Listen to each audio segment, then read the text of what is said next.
This conference will now be recorded. Director Deere, are you ready? Yes, sir. Okay, very good. Then we shall start. Well, good afternoon, everyone, and Happy New Year. And thanks for joining us at the Metropolitan Water District Representative Caucus and the special meeting of the Board of Directors of West Basin Municipal Water District. I will now call the meeting to order and ask for a roll call. Happy to do so, President Williams. Director Alvarez. Director Deere. Here. Director Gray. And as I mentioned, I believe she'll be calling in shortly. She's been in contact with staff, so I think she'll be joining us very soon. Director Houston. I'm here. And President Williams. Here, thank you. So that takes us to our item number 3 on our agenda, which is public comment. Is there any public comment? And President Williams, we have not received any requests for public comment. However, I did want to note, I do see that the Metropolitan Water District General Manager, Adel Haj Khalil, has joined us. So I did want to say welcome to him. I don't know if he has any brief comments, but I noticed him, so I wanted to say hi. Yeah, good afternoon, everyone, and great to be with you today, and look forward for the discussion from the staff. Seeing the rain and seeing the snow is a good sign, but as you probably heard me speak through the media and others, it doesn't change our commitments to focusing on the efforts moving forward to continue increasing our resiliency and local water supply, as you guys have led the way also in it. And we're gonna be committed to moving forward and creating resilient future for us, regardless what happens with the weather. So I just want to echo that, and we have a request to the governor's office for some money to help us shore up our system, and we're working really hard at the federal and state level. And I want to just say thank you for all your support. EJ, thank you for your work. And to all the board members, thank you for all your efforts and what you've been doing as a partner and as a great member of Metropolitan. Thank you. Thank you. Thank you for being with us today and to welcome in the new year. And it's a good sign. We got the GM from Mead here, so it's a good sign. So this is an opportunity for all the West Basin members to break out those questions you've been holding all year and ask them today, because we have the man who has the answers. You may not be happy with the answer, but he has the answer. All right. Thank you very much. And with that, EJ, this takes us to item number 4. And what I'm going to do here is that I am going to give control of the meeting to you to handle items, item 4, A and B. Okay, so the floor is yours. Thank you very much, President Williams. And I'm extremely excited about today's meeting. Metropolitan Water District always provides us with the best speakers, but I wanted to note that the 2 subject matters that we have for you today are possibly the hottest topics based off of the most recent events. The first of which, we do have a presentation on our Colorado River update from Bill Hazenkamp, the manager of Colorado River Resources Management.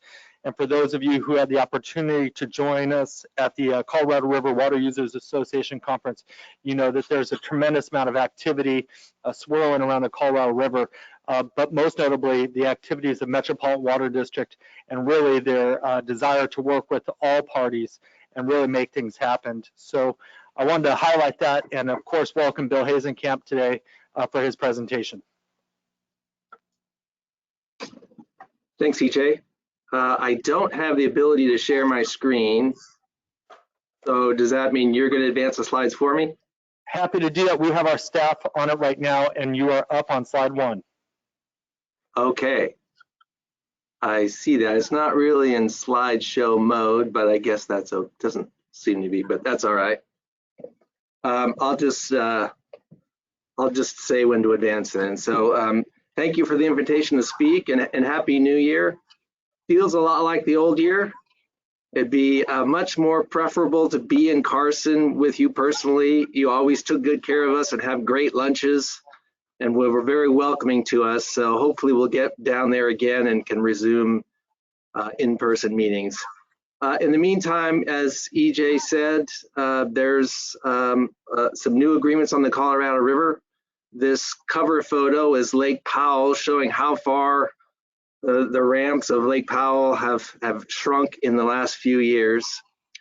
Next slide. And so the Colorado Basin, I love maps, so I always have to include this slide.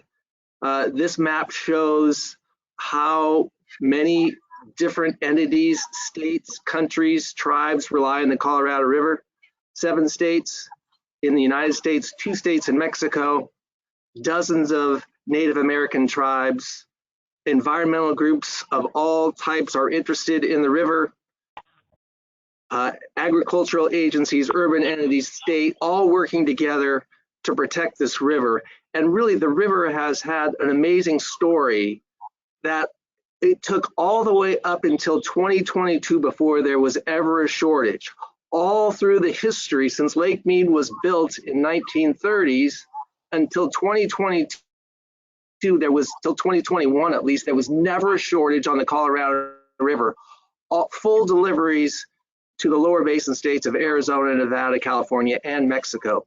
When you think about all of the droughts we've had in California over the decades, all of the cutbacks, not one ever on the Colorado River. It's been remarkable, and it shows the achievements of working together, how we successfully have kept the river out of shortage up until today. Next slide. And there is some good news. We talked about, you've heard about California being in good shape, at least starting the year, and the Colorado Basin is in decent shape. They did get a bit of snow in the last 3 weeks. Now they're about 127% of average. Not a drought buster at all, and but we'll still take good news. And if you're up for skiing, I hear the skiing is great at Park City right now. Next slide. And the next slide shows the runoff forecast. And a lot of times the runoff forecast is lower than the snowpack because of the dry antecedent conditions. And the forecast as of today, in fact, we just updated it a couple hours ago, is 99% of average. So looking at perhaps an average year if we can continue to get some more snow. This graph here is put together by the Colorado Basin River Forecast Center. Every day they make an estimate of what they think the runoff is going to be based on current conditions. And that solid blue line, a few weeks ago, the runoff forecast was only going to be about 3.9 million acre feet.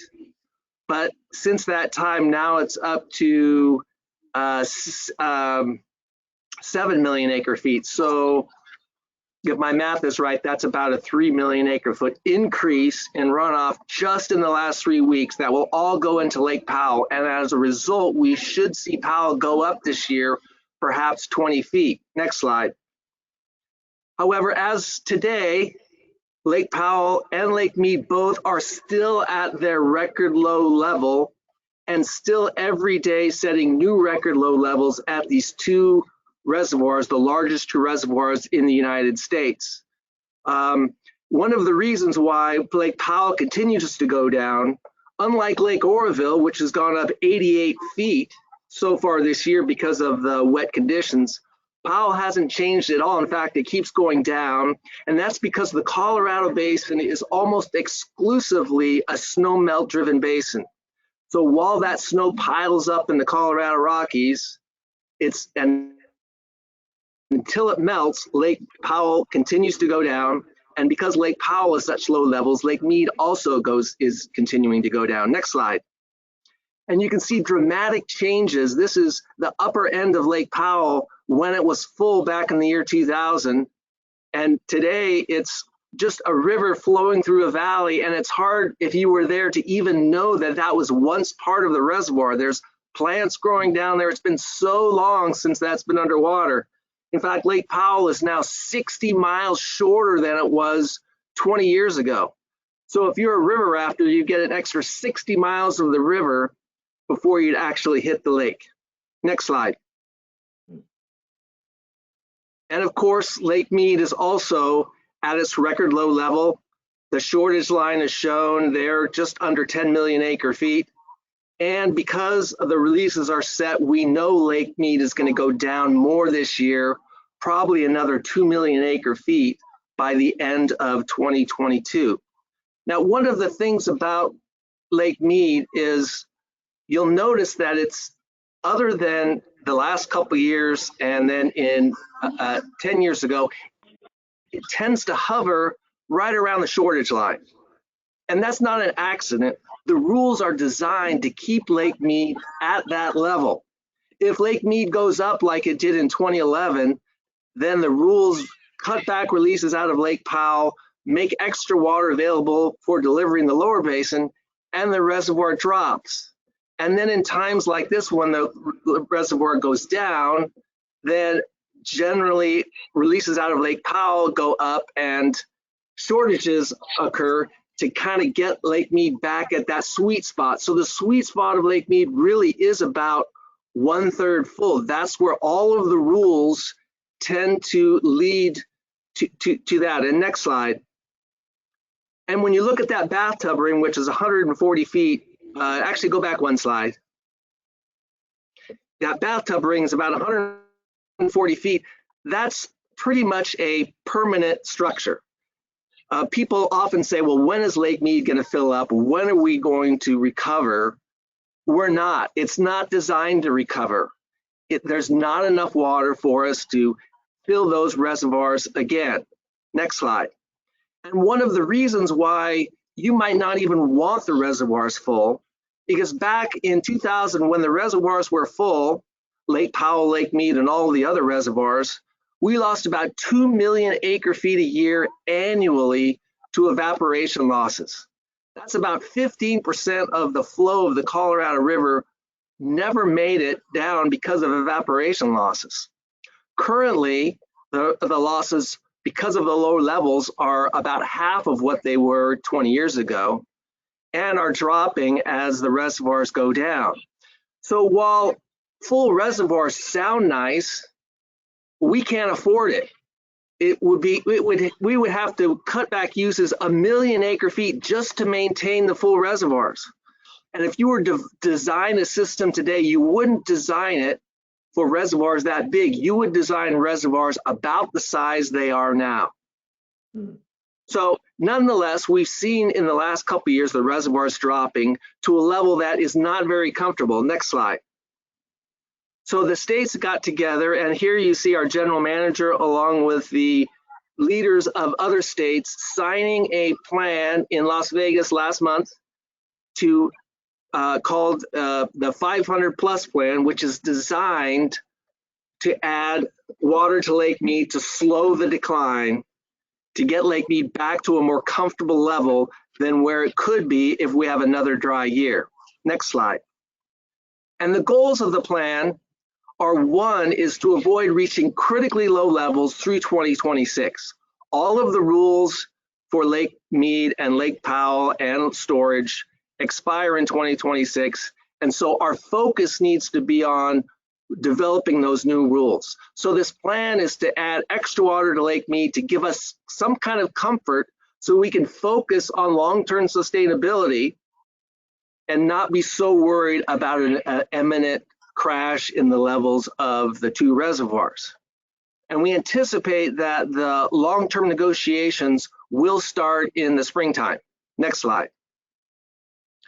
So the components of the plan to protect Lake Mead is the goal of adding 1 million acre feet of additional water to Lake Mead over the next 2 years by the end of next year. That would equate to about 16 feet of Lake Mead by these additional actions. And this is in addition to the shortage amounts that are already occurring. Under the existing shortage, the lower basin has to cut its use by 500,000 acre feet per year.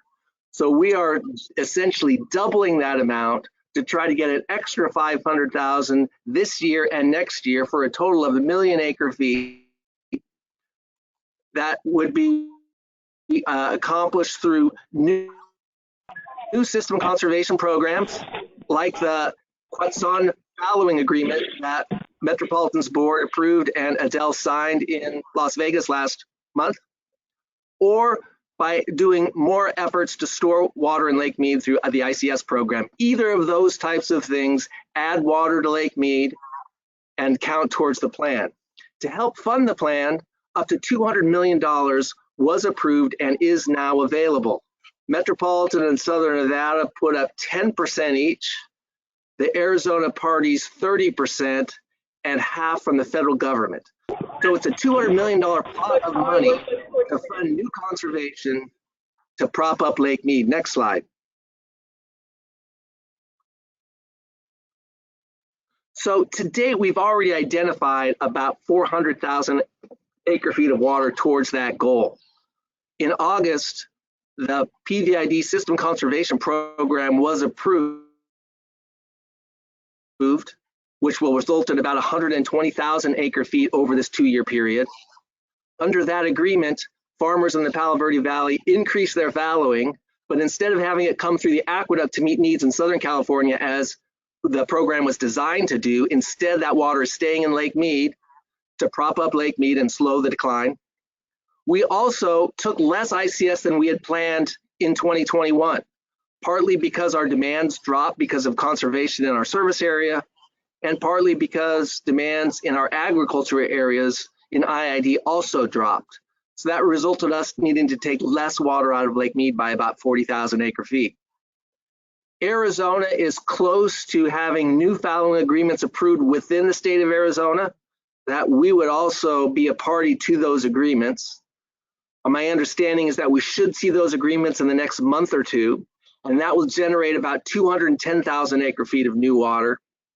And then finally, Southern Nevada has some tributary conservation, which is fallowing programs on the Virgin and Muddy River that are tributary to Lake Mead that will add about 30,000.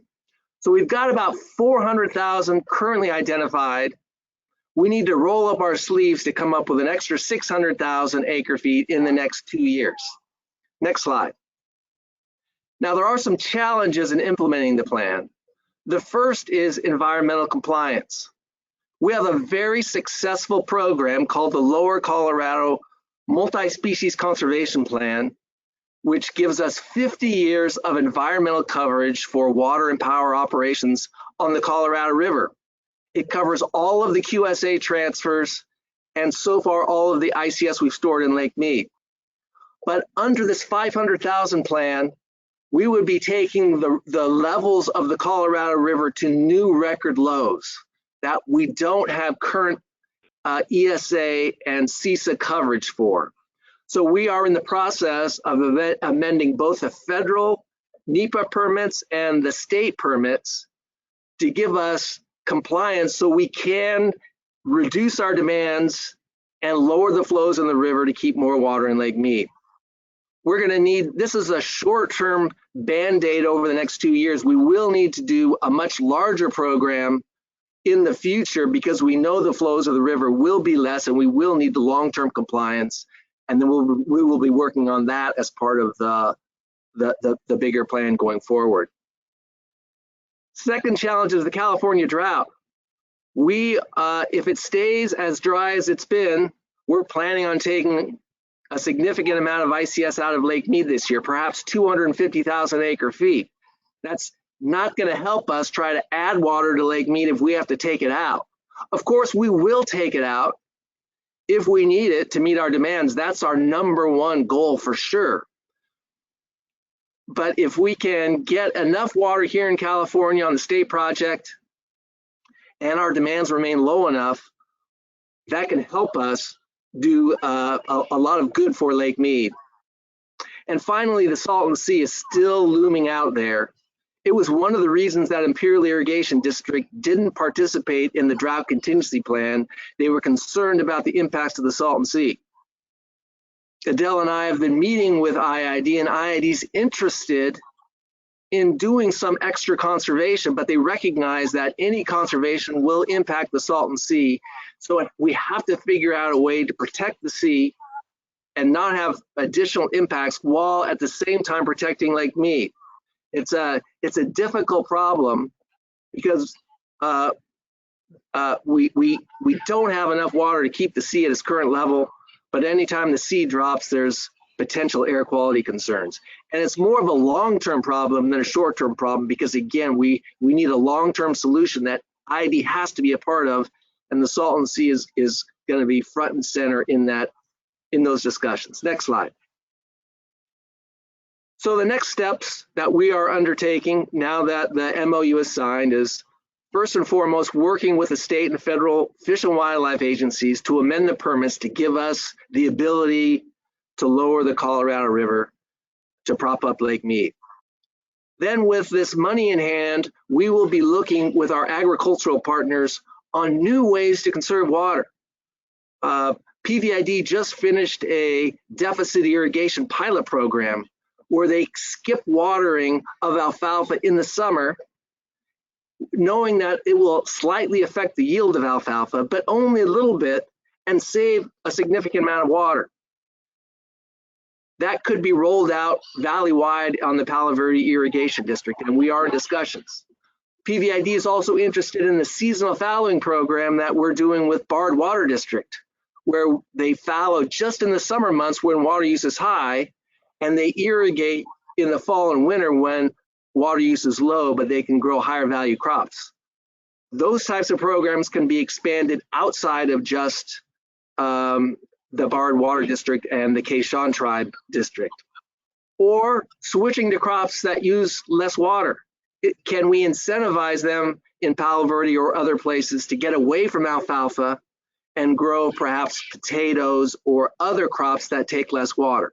So those are discussions that we're having. We've got this pot of money that is mostly from the federal and the other states to help explore some new actions. So that's our near-term goal, is to try to see if we can come up with some new programs that we would take to our board for approval sometime in the spring. We have to work fast because 2 years is going to go by fast.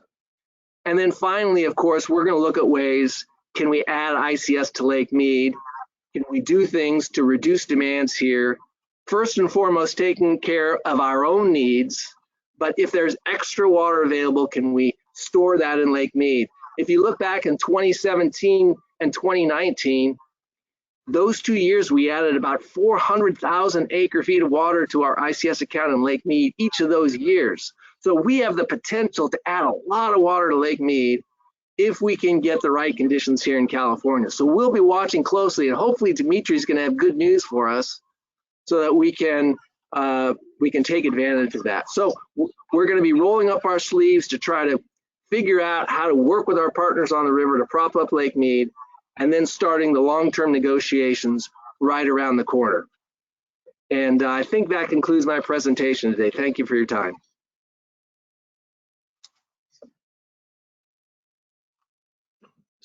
It's back to you, EJ. Well, Bill, thank you very much. Again, it's great to get this information, especially when it's so new, including the updated slides as of earlier today. Does anybody have any questions for Bill Hazenkamp?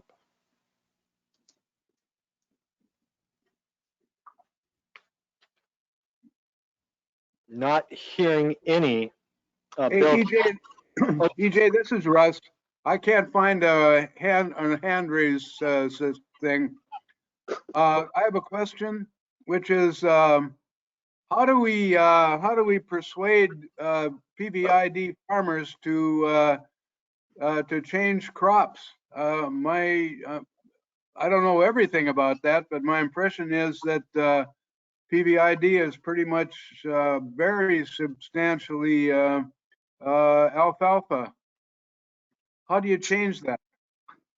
Well, change is not easy, but certainly, you know, we are the largest landowner in the Palo Verde Valley, and we have been experimenting things on our own leases to incentivize the farmers to use less water. And we do have provisions where they get pay a lower release rate in exchange for growing crops that take less water.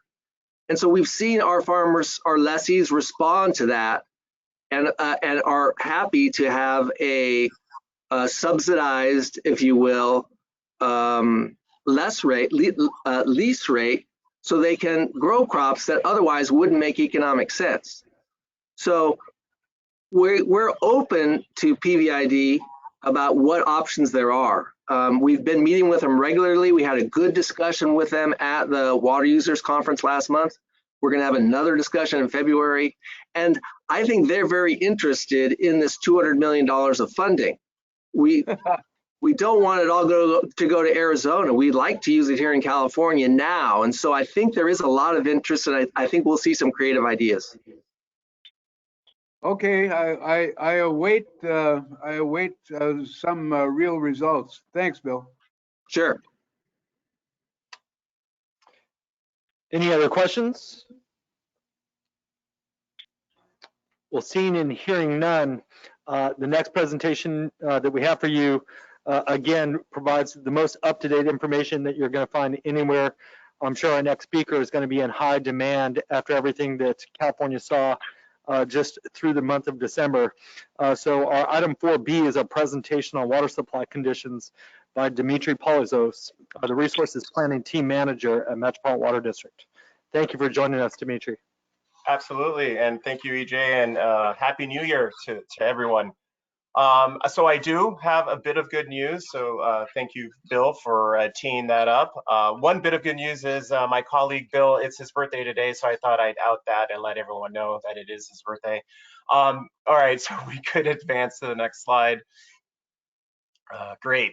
So 2021 getting a bad rap, deservingly so. Another year of COVID, another year of drought in California. However, it did get one thing right. It took the whole year to get there, but we did get a ton of precip here at the end of the year. Here's a nice shot looking towards downtown and the mountains behind it. Go ahead to the next slide.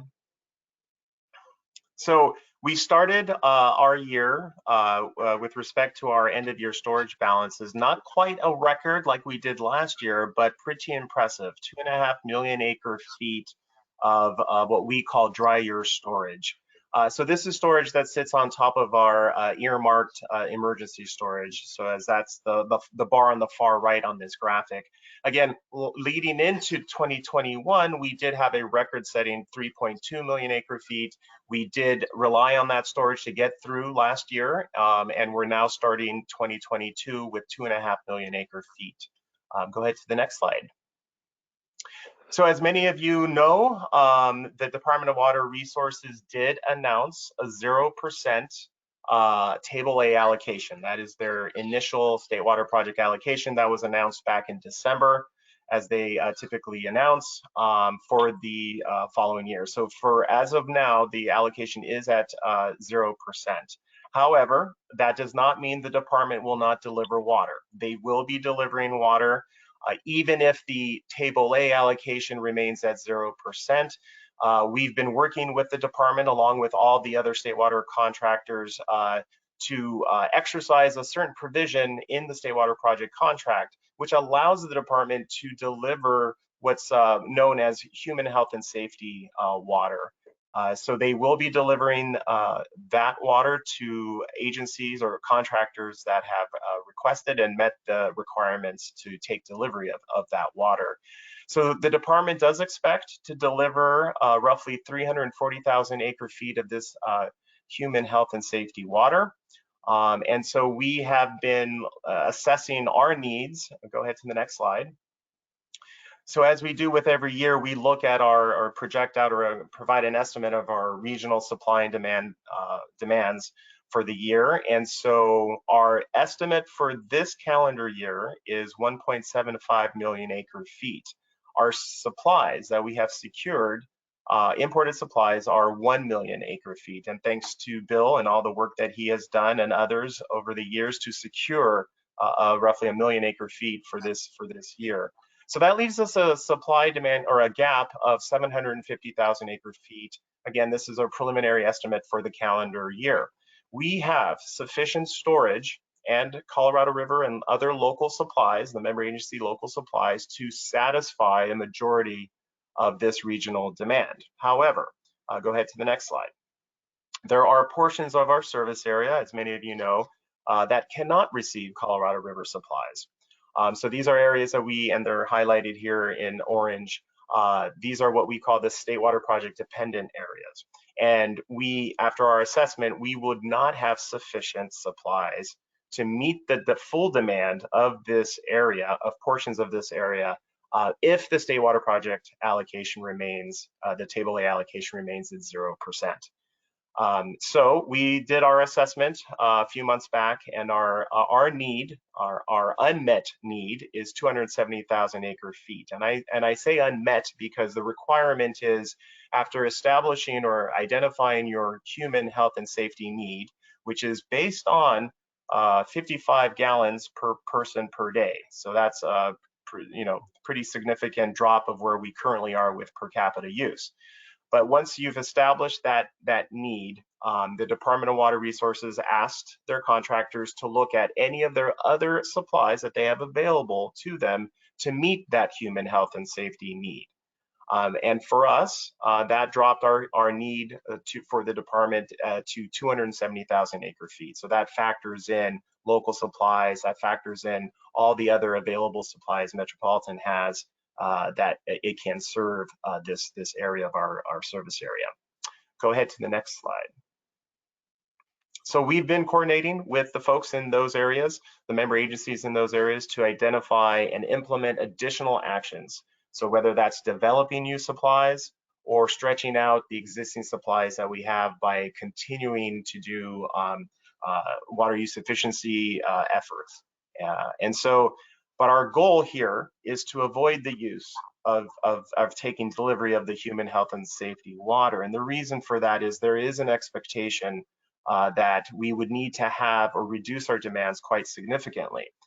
Right now, the region is roughly at 120 GPCD, so 120 gallons per capita per day. The human health and safety demand level is closer to 55 GPCD. So that's about half of the water use. Now, we are expecting the region, as it has done over the last several years, to continue to conserve. And we're continuing to see that water use ethic continue here. But this would be a dramatic decrease on top of all the efforts that we've done. So we are looking at other ways to fill the gap here and stretch out our supplies. We're developing new programs and have been over the course of last year, so we would have those available for us this year.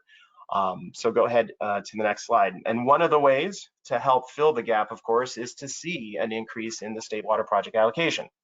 And so the storms that we did see over the last few weeks certainly is a welcome sight and very good news for us. In fact, at this point, sitting on the mountains today is about half of the snowpack, sitting on the mountains here in California, I should be more specific, is about half of the snowpack that we typically receive in an average year or in a year. So the percentages you see, and that's up and down the state. So that's both the Northern Sierra, the Central, and the Southern Sierra.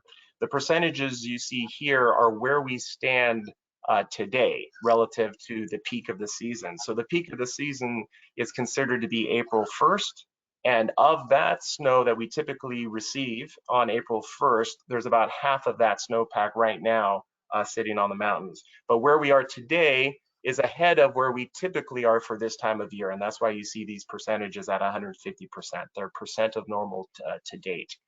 Go ahead to the next slide. We're going to zoom in here on the Northern Sierra, as this is where it really drives our water source for the State Water Project. It looks like maybe one more click to clear up this screen here. Looks like the animation didn't work, but essentially what that previous graphic that you can't see because it's covered, it just shows us that we are ahead of, we have more snow than we did last year at this time. We are above normal for this time of year, but we still need more snow to get to that average April 1st peak. So we still have more to go. But certainly the snowpack the snow that has accumulated to date is a welcome sight. Another area that we look at to give us a sense of where the State Water Project Table A allocation might be heading is this, the 8-station precipitation graphic. And so what you see here, the current accumulation, precipitation, I should say, is 30.9 inches. And if you compare that with last year, that is more precip than we saw all of last year. So we are well ahead of what we experienced last year with respect to precip. But we are also above normal of where we typically are for this year, for this time of year. So that's comparing where that fatter orange line is with comparing that with the white line. And in fact, we are tracking, coincidentally here, the wettest year. So we're actually we're tracking kind of very similar to the wettest year that we experienced back in 2017.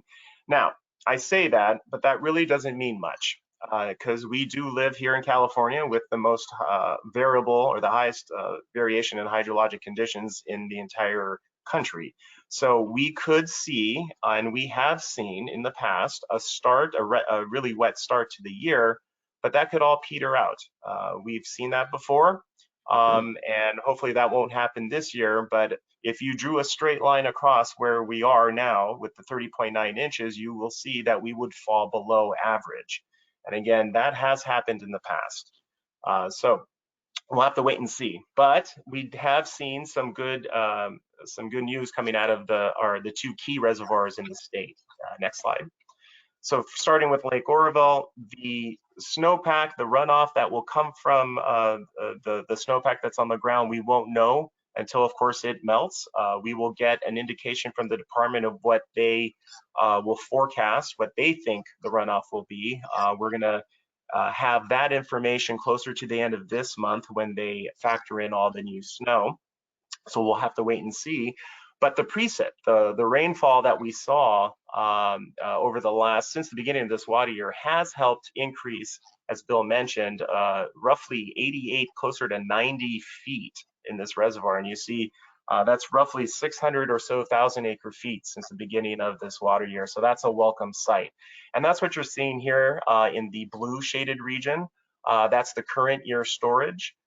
We like to compare this with the 1.6 million acre foot line of this reservoir. And the reason why we do that is because that is the amount of water that the department earmarks for higher priority water users or senior right holders, but also for what they believe they're going to need to meet and satisfy all of the regulatory requirements on that system. So they like to have about a 1.6 million acre feet, or at least that's the amount of water that is obligated to these other uses before they can start using water out of this reservoir to allocate towards that Table A allocation. So we're roughly 216,000 acre feet below that. So there's not quite enough water in this reservoir to for the department to look at to help with the allocation. However, that's not the case for San Luis Reservoir, which is the next slide. So in San Luis Reservoir, we've seen some dramatic increases in reservoir levels here as well, and that speaks to the department's ability to export water out of the Delta, and they have been able to do that during these storms. And as you can see here in the blue, we are well above that dash line that I've called obligated water level. That is very different than where we were at the beginning of the year, and that's important because that water that's below the obligated line is for other uses and for other users. Some of those other users, for example, is Metropolitan. This is our carryover supply, for example. Some of that obligated water is Metropolitan's carryover supply. But until the department can exceed that obligated water, that level, they are not able to allocate water for Table A out of this reservoir. But as you can see, we're above that now by roughly 200,000 acre feet. So this is water, in theory, that the department can use towards an allocation. Or it could be water that they use for their health and safety, human health and safety water that they are planning to deliver this year. But the bottom line here is that we are moving in the right direction. Water storage levels are increasing in both of these key reservoirs. There is a healthy, I would say a healthy snowpack, at least for this time of year, up in the mountains. And that presumably will provide additional runoff that will continue to feed these reservoirs. I'll go ahead to the next slide. So I knew Bill would cover the Colorado River, so I just threw in one slide here. This is similar information that he provided. He has more up-to-date information. This is, he had mentioned 127%. I'm sure that is from today. This is yesterday's graphic, 128%, but needless to say, we have seen some gains on that system, and the orange line on the left-hand side there shows you where we stand relative to last year, which is the dash line. So we are tracking ahead of where we were last year on that system. And we're also tracking ahead of where we normally are, which is represented by that blue shaded region. But also, as you can see from this graphic, we have more to go still to get to that peak, that April 1st peak. So, but we're trending in the right direction on both systems. Go ahead to the next slide. And so if you look at the latest weather forecast, there's still some precip in the forecast, at least in the 7 days, not as significant as we've seen in the last few weeks, but there's still some moisture to be had, both in Northern California, as you can see there, and also in the upper Colorado River Basin. So on these maps, when you see red or orange, that's actually a good thing. That just shows you a higher intensity storm action, but we are still seeing precip in the forecast. So go ahead to the next slide. So there have been some improvements. We feel like enough improvements to support some type of allocation at this point, Table A allocation. We will likely hear more about that from the department later in this month once they incorporate the runoff forecast from these latest storms. Some of you may hear that the department is releasing a study tomorrow, an allocation study. That study will not incorporate all of the snowpack that has been received. So that is an older study. They're releasing it tomorrow. So I'm not expecting to see improvements in that particular study or even any announcement from the department. I am hoping to hear some type of announcement later in the month with respect to the Table A allocation. Again, we'll have to wait and see. Reservoir levels overall, still not exactly where we would like them to be, but we're seeing improvements in both Oroville and San Luis Reservoir.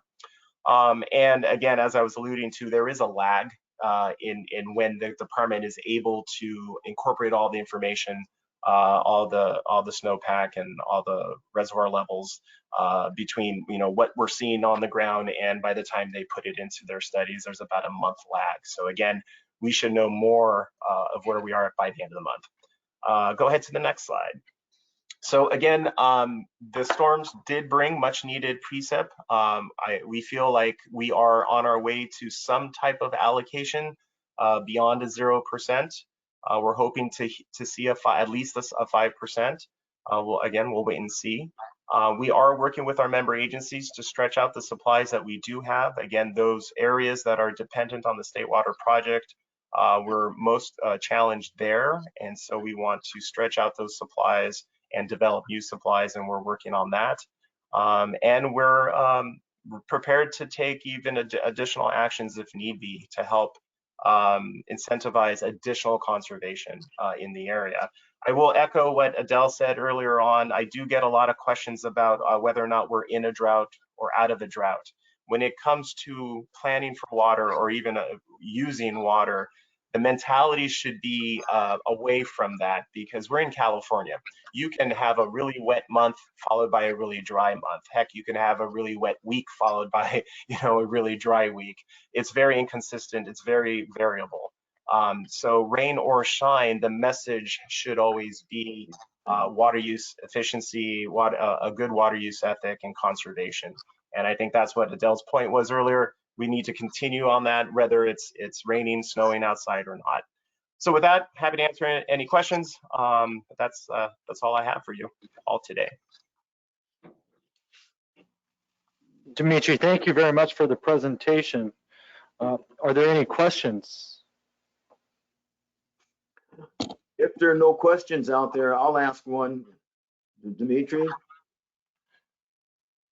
I've been asked by some of my constituents that about the ring, the bathtub ring around Lake Mead, and we were telling them back in 2018 or so that Lake Mead will never ever be full again, and that's a major problem for us. But if I heard you correctly, that having that bathtub ring, having water in there high enough to take that level out, that is not what we want to do. So, but it still brings up questions from our constituents. So, any idea as to when that bathtub ring will disappear or fade away? So if you're referring to the Lake Mead bathtub ring, that is something I think Bill was addressing earlier. And from what I heard, it looks like it may never fill. But I will, and he may still be around to address that further. But I will say Oroville is now starting to see its own bathtub ring, but that reservoir does fill back up and has. And we have seen it's a lot easier to fill Oroville than it is Lake Mead, just purely by the size. And the runoff is much higher on the California watershed in Northern California versus the upper Colorado River. However, I think I see Bill pop up, so I think he might have some more to add on the Mead side of things. Yeah, well, thank you. Yeah, Director Williams. Unfortunately, that ring is there to stay. It's fossilized, that rock, that white ring will not ever go away or fade in any of our lifetimes or the lifetime of that reservoir. And I can say with pretty much certainty that reservoir will never be filled again. So I think we are stuck with that bathtub ring. We are stuck with the optics of people saying that we have a problem out there. But I think that in a way it's good because it gets people's attention. It shows where we were in a different time when demands were low and we were able to fill the reservoir. I think it helps always put in perspective that we're much lower than we were in the past, so we always have to be water conscious. So while it's a reminder, I think, of our limited resources. So I don't think that's such a bad thing. But also, just Bill, just to add to what we're doing, the 500 plus that you just alluded to, which is a great initiative, is adding 16 feet of water into Lake Mead by our efforts for conservation. We have about 1.3 million acre feet of water in Lake Mead in storage. But the good news is it's going to also help us get some federal money. As you know, we have commitments for some money for our regional recycled program to recycle wastewater from the Carson plant, which we're hoping that would give us more water to use locally and help us store more water in Lake Mead for the future. So I think it's, as Bill mentioned, it's a good reminder of what we need to continue doing, which is investing in storage, local water supply, conservation, and resiliency. And this is something that we're working hard on, is how we keep more water in Lake Mead. But it's going to be a combination of the conservation efforts we're doing, the negotiations that we're going to start hopefully soon in April, then the recycled water program that we've been doing, helping us all put more water in Lake Mead as we create more local water supply for future uses and needs as we move forward. Very good. Thank you, Bill. Certainly. That's all I have.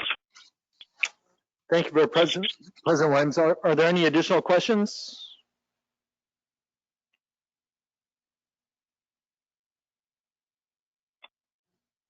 Well, seeing and hearing none, I do again want to thank very much our speakers it's great to have, again, that most up-to-date information presented here today. So I do want to say thank you to Bill and Dimitri, also the Metropolitan Water District team, because I see several people here, including, of course, Adele and Dee, and I see a few others. I think I saw Shane earlier pop on. So I do want to say thank you and Happy New Year to the entire Metropolitan Water District team, as well as West Basin staff, and of course our guests here today. So with no additional questions, President Williams, I think we're ready for adjournment. Okay, well, thank you very much. And thank again all of you who come today. And may you all have a happy new year, and all of your hopes and dreams are on the right track. Thank you. And happy